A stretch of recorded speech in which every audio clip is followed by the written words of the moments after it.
Kasih karunia dan damai sejahtera Allah Bapa kita dan anaknya Tuhan Yesus Kristus menyertai saudara. Amin. Shalom, saudara-saudari yang terkasih di dalam nama Tuhan Yesus Kristus. Senang bisa menyapa saudara di tempat saudara berada hari ini. Dalam dimensi yang berbeda tetapi dalam dunia yang sama. Sebagai insan yang diciptakan untuk Tuhan, sebelum kita melakukan rangkaian aktivitas kita pada hari ini, marilah kita mengawalinya dengan mendengarkan firman Tuhan. Shalom dan selamat pagi untuk kita semua. Renungan kita pada pagi hari ini tertulis dalam 1 Petrus ayat 2. Beginilah bunyinya.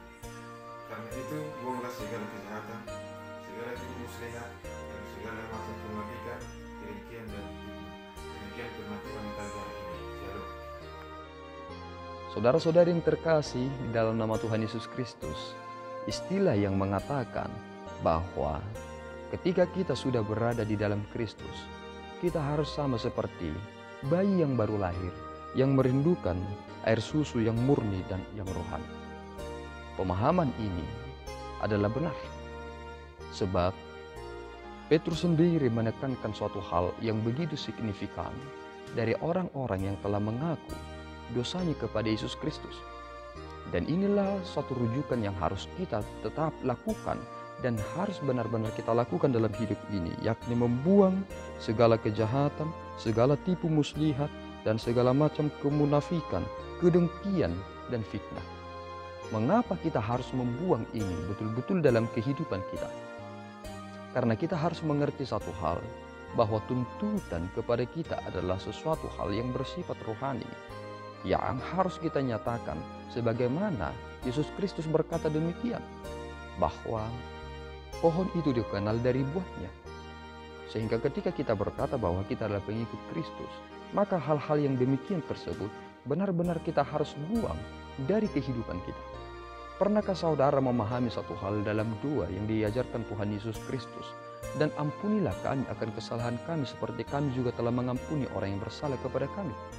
Ternyata ketika kita memahami begitu dalam terkait tentang hal tersebut, bukan karena kita memiliki kuasa untuk mengampuni orang lain, tetapi kita sedang diarahkan kepada pemahaman yang benar terkait tentang anugerah. Jika kamu telah diampuni dosanya, apakah kamu masih mampu untuk tidak mengampuni dosa orang lain yang berdosa kepadamu? Jika Tuhan sendiri telah mengampuni kita, masa kita, orang yang telah diampuni ini, tidak mau mengampuni orang lain? Itulah substansi yang jelas dalam anugerah itu. Sehingga kita mengerti satu hal, bukan karena kita memiliki sesuatu di dalam diri kita sehingga kita bisa mengampuni orang lain. Dan kini saudara, ketika kita diarahkan kepada hal ini, bagaimana kita bisa membuang segala kejahatan, segala tipu muslihat, dan segala macam kemunafikan, kedengkian dan fitnah. Jika kita tidak mencari perkara-perkara yang di atas, bagaimana kita akan bisa menghilangkan semua itu? Sejahat-jahatnya manusia, ketika ia sudah berada dalam pertobatan yang benar dan dikuasai oleh firman Tuhan dan Roh Kudus, ia juga akan menjadi pribadi yang luar biasa. Mengertilah satu hal, bahwa tokoh-tokoh di perjanjian lama dan tokoh-tokoh di perjanjian baru, mereka pada dulunya adalah sesuatu hal yang sangat kurang di mata Tuhan jika kita lihat dari sisi mereka hidup. Tetapi mereka menjadi pribadi yang luar biasa yang Tuhan pakai. Mengapa demikian? Karena pertobatan mereka adalah pertobatan yang berkualitas dan sungguh-sungguh penuh dengan pergumulan sepanjang hidupnya. Dan mereka tidak mau menjadi pribadi yang goyang, yang kembali kepada muntahannya sendiri. Tetapi mereka konsisten dengan apa yang mereka telah nyatakan.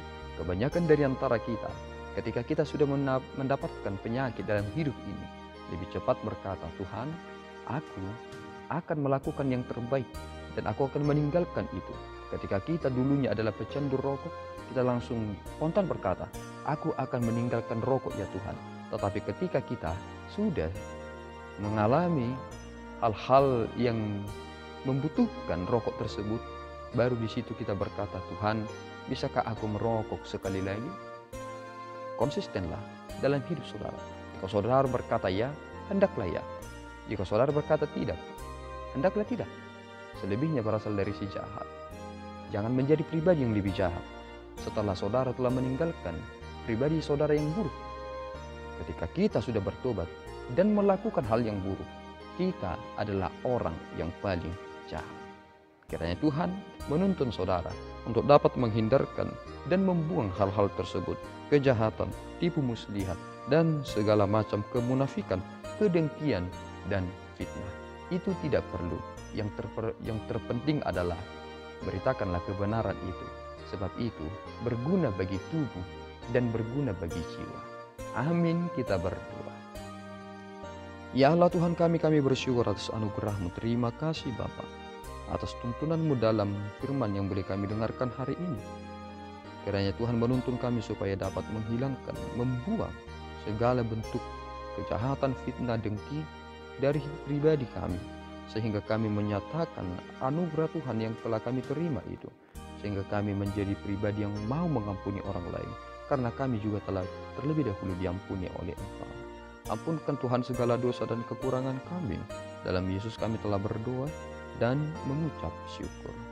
Anugerah Tuhan kita Yesus Kristus, kasih setia Allah Bapa, dan persekutuan Roh Kudus menyertai saudara. Amin. Tuhan Yesus memberkati.